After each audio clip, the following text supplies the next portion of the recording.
বর্ষাকালে যে জমি একসময় অনাবাদি পড়ে থাকত, এখন সেই জমিতেই দোল খাচ্ছে সবুজ তরমুজ। আধুনিক মালচিং ও মাচা পদ্ধতিতে অসময়ে তরমুজ চাষ করে নতুন সম্ভাবনার দ্বার উন্মোচন করেছেন কিশোরগঞ্জের পাকুন্দিয়া উপজেলার কৃষকরা। মালচিং প্রযুক্তি ব্যবহারের ফলে মাটির আর্দ্রতা দীর্ঘ সময় ধরে বজায় থাকে, আগাছার বিস্তার কমে এবং অতিরিক্ত পানি জমে গাছের গোড়া পচে যাওয়ার ঝুঁকি হ্রাস পায়। অন্যদিকে মাচা পদ্ধতিতে ফল মাটির সংস্পর্শে না থাকায় রোগবালাই ও পচন কম হয়। এতে ফলন বৃদ্ধি পাওয়ার পাশাপাশি তরমুজের গুণগত মানও উন্নত থাকে। পাকুন্দিয়া উপজেলার ঘাগড়া গ্রামে কৃষক মোহাম্মদ আলাউদ্দিন কয়েক বছর ধরে পরীক্ষামূলকভাবে অফ সিজনের তরমুজ চাষ করছেন। গত বছর অল্প পরিসরে সফলতা পাওয়ার পর এবার তিনি প্রায় ৮২ থেকে ৮৪% জমিতে তরমুজের আবাদ করেছেন। গত বছর আমি তরমুজ লাগাইছি, এই ১৭-১৮% জায়গা আমার ৯০ থেকে ৯২ বিক্রি করছি।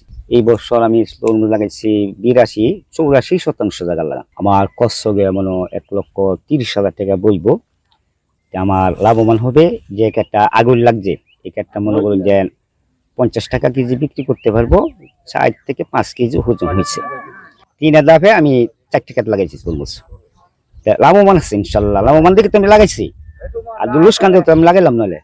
আলাউদ্দিনের সফলতায় অনুপ্রাণিত হয়ে এলাকার আরও অনেক কৃষক অফ সিজনের তরমুজ চাষে আগ্রহী হয়ে উঠেছেন। মনে করেন যে এরা তরমুজ করতেছে, এরা পাশে আইসি আয়া দিছি তরমুজ করলে ভালো একটা লাভবান হওয়া যায়। ব্লক নজরুল ভাই এখানে উপস্থিত আছেন, ওনার কাছে আমি আইসি, ওনা আমার ভালো বীজ দেওয়ার জন্য আমি তরমুজ করব। যে আলাউদ্দিন আমার ছোট ভাই, তার যে তরমুজ ক্ষেত প্রতি বছরই সে একখানি ক্ষেত করিয়া সে লাভবান হয়, নিজেও লাভবান হয়, আত্মীয় স্বজন বন্ধু বান্ধব তারাও দেয়, বাজারও বিক্রি কিনি করিয়াছে, ভালো ইনকাম করছে। সে প্রতি বছরই করে, আলহামদুলিল্লাহ। এটা খাইলে শরীর স্বাস্থ্য ভালো থাকে। আমরা এই দিকের তরমুজ ভালো মিষ্টি লাগে, আমরা এটা করিও খাইও, আমরা নিজেরাও খাই, আত্মীয় স্বজনের বাড়িতে এটা আকর্ষণীয় একটা ফসল।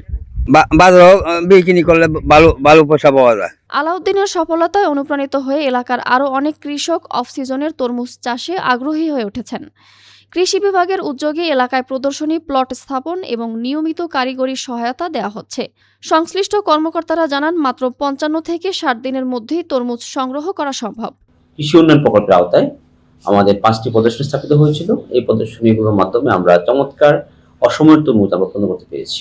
ওই প্রদর্শনী কৃষকদের চাষাবাদ দেখে অন্যান্য কৃষকরাও এই তরমুজ চাষে উদ্বুদ্ধ হয়েছে এবং তার ফলে প্রায় ৩০ বিঘা জমিতে চলতি মৌসুমে আমাদের এই অসময়ের তরমুজ সম্প্রসারিত হয়েছে। কৃষি বিভাগের ধারাবাহিক সহযোগিতা অব্যাহত থাকলে এই মডেল শুধু কিশোরগঞ্জেই নয়, দেশের অন্যান্য এলাকাতেও লাভজনক বিকল্প কৃষি হিসেবে উদ্যোগ বিস্তৃত হতে পারে।